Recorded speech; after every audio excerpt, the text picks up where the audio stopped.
आपका अपना पसंदीदा 5 टाइम वेब चैनल।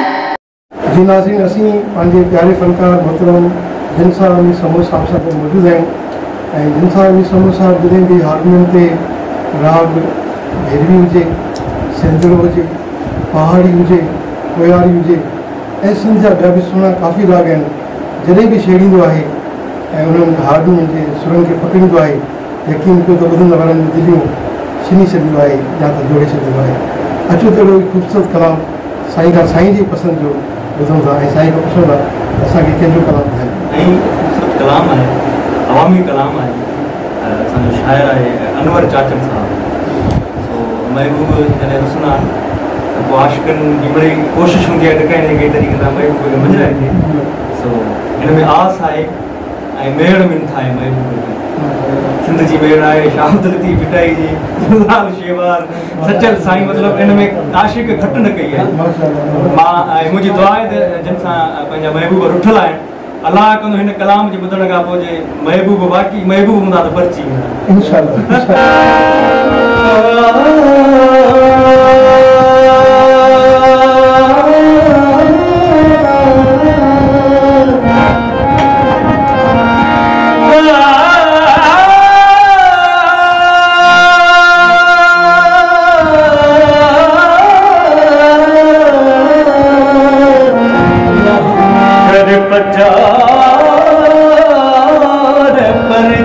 जी छड़ सनवारी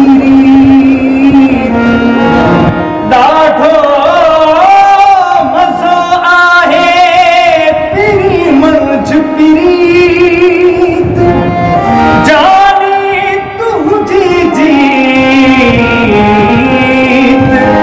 मूं हथ ॿधी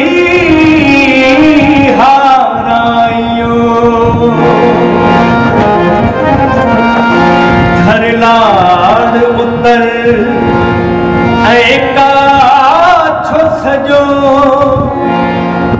सोहणा सिंध निमाणी मेल अथई हो मुसाफर चुपिरी तू नाम खुदा सखी लाल सेवाणी मेल अथई हो मुसाफर चुपिरी तू नाम खुदा सखी लाल सेवाणी मेर अथई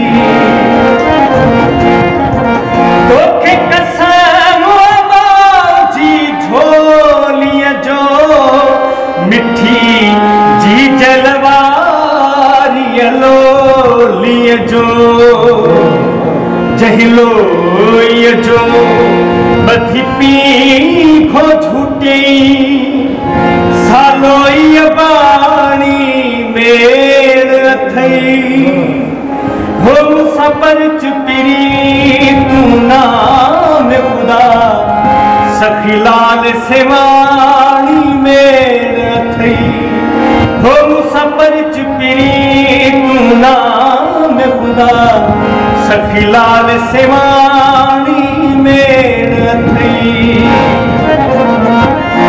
अथई वास्तो सचले जी सचाई जो शाह अब्दुल लतीफ भिटाई जो बादल जूंगा जूं ही रथ दी बरसात जो पानी मेर अथई हो मुसाफर चुपिरी तू नाम खुदा सखी लाल सेवाणी मेर अथई हो मुसाफर चुपिरी तू नाम खुदा सखी लाल सेवाणी मेर अथई।